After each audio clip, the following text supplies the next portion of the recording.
lama-lama bisa busuk. Merusak sel darah sama menyerang sel pernapasan, jadi kita bisa sesak napas. Cara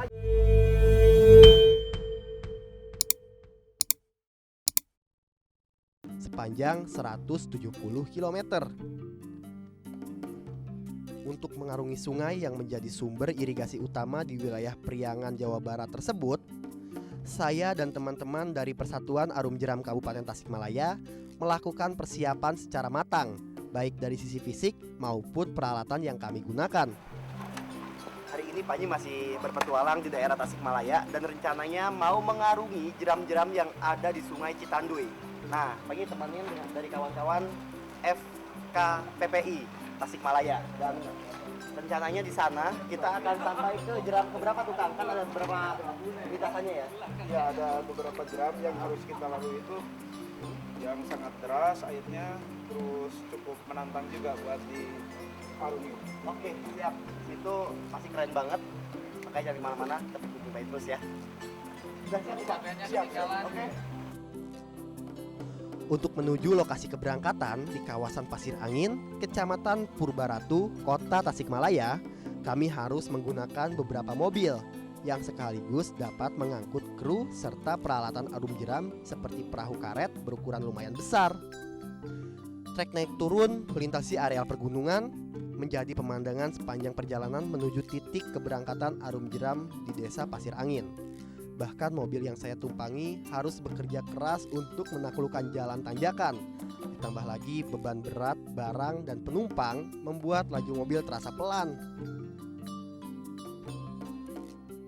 Kurang lebih 1 jam perjalanan darat menggunakan mobil, akhirnya kami pun sampai di Desa Pasir Angin, sebuah desa yang terletak di daerah aliran Sungai Citanduy di pinggiran Kota Tasikmalaya. Bang, sampai kita Bang. Sampai Bang. Jalan ini ya. Rupanya, letak lokasi pemberangkatan perahu masih agak jauh dari tempat parkir mobil. Saya dan teman-teman harus berjalan kaki ke bawah sejauh 1 kilometeran. Tapi sebelum turun, saya harus memakai perlengkapan pengaman dulu, yaitu helm dan pelampung. Jujur, ini mungkin bisa dibilang pengalaman pertama kali ya Panji rafting. Jadi agak sedikit deg-degan juga.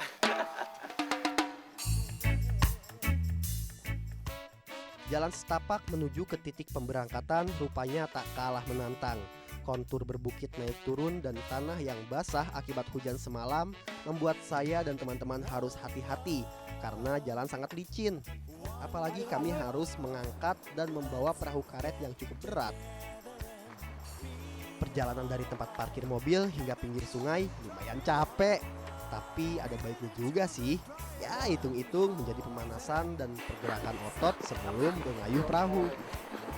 Nah, sekarang karena tadi perahunya kita kempesin dulu sebelum dibawa ke sini supaya nggak berat, jadi harus dipompa ulang supaya ngembang lagi. Let them all pass over, dirty remarks. There is one question I'd really like. Kehadiran sesosok kobra penyembur penghuni hutan bambu di pinggiran Sungai Citanduy menghentikan langkah saya dan teman-teman berada di belakang saya, sehingga mereka pun harus berpikir ulang untuk menyusul saya dari tim arum jeram yang belum terbiasa berinteraksi dengan kobra penyembur atau Naja Sputatrik. Padahal sebenarnya kalau kita tidak panik dan menahan reaksi ular berbahaya ini tidak akan reaktif dan menyerang.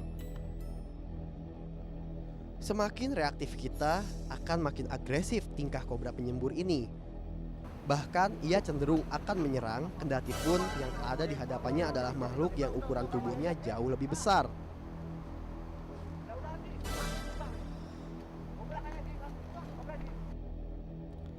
Rupanya kobra penyembur yang menghadang teman-teman sudah tampak marah. Hal ini akibat sikap reaktif yang membuat ular berbahaya ini menjadi agresif dan cenderung menyerang. Hati-hati. Untuk mendekati Naja Sputatrik atau kobra penyembur ini, saya harus menjaga jarak jangkau semburan racun bisanya, serta memperhatikan arah angin. Karena semburan racun bisa kobra akan semakin jauh dan berbahaya jika terkena dorongan angin.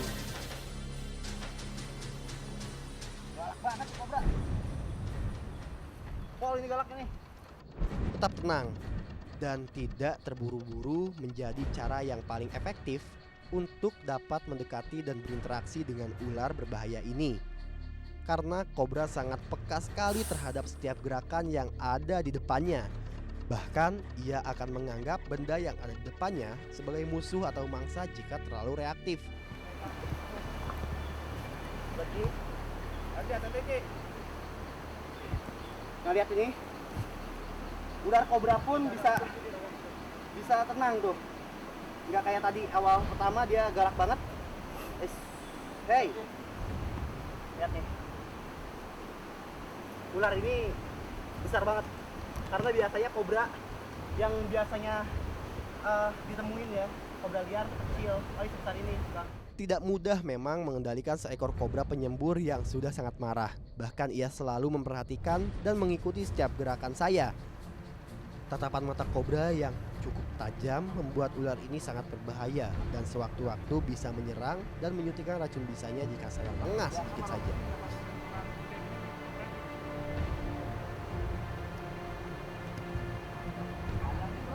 Ini mungkin sekitar 1 meter ya, 1 meteran, terus juga besar. Ini betina, kurang aja, uratnya ini.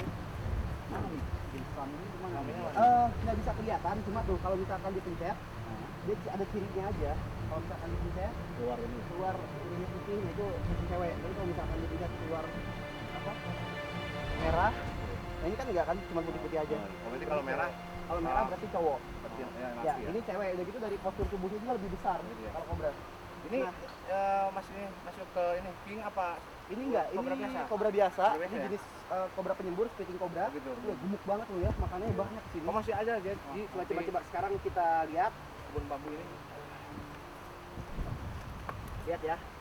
Ini ada giginya. Nih, lihat. Nah, ini ada taringnya kan? Artinya kalau masih ada taringnya kayak gini, ular ini masih berbisa. Ya, karena dia racunnya itu bisa masuk ke dalam tubuh mangsa itu dengan cara menyuntikkan racunnya itu dengan taringnya ini. Dia punya gigi kecil, nah gigi kecil ini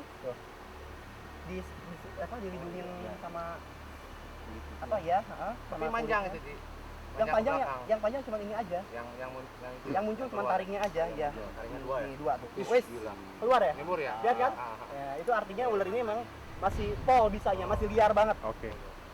Oke, kalau misalkan mau lihat racunnya, Kalau kita kena gigit, ini kalau misalkan kita sampai kena gigit, terutama kan teman-teman di sini suka bermain di adventure ya, di alam ya, petualangan ya. lewat kebun-kebun gini Ya, lewat kebun-kebun gini takutnya keinjak ular Iya. kayak gini, Iya, karena iya. itu mungkin bisa bengkak, terus lama-lama bisa busuk. Iya.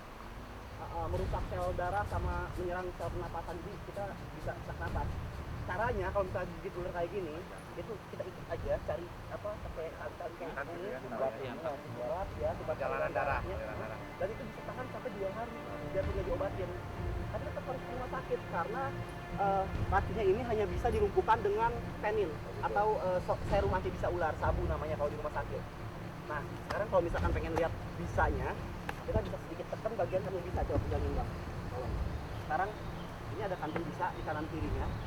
Besarnya sebesar kacang ya, kacang anak ya.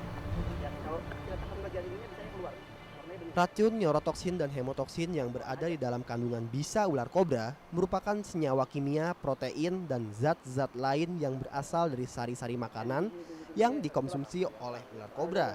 Kandungan hemotoksin dalam racun ular kobra memiliki enzim pemecah protein yang dapat menyebabkan kerusakan pada sel-sel darah sehingga terjadinya penggumpalan darah. Jadi jangan sampai kena kulit, jangan sampai kena mata. Bahaya ini. Kalau kena kulit langsung, Cuci aja langsung pakai air dingin, aman. Tapi kalau misalkan kena kulit biasanya iritasi kalau yang luar biasa. Gatal-gatal kalau digaruk bisa luka juga. Sekarang gimana kalau kita lanjutin lagi terus ularnya kita lepas aja. You know you drive me up a wall the way you make good all the nasty tricks you pull. Seems like we're making up.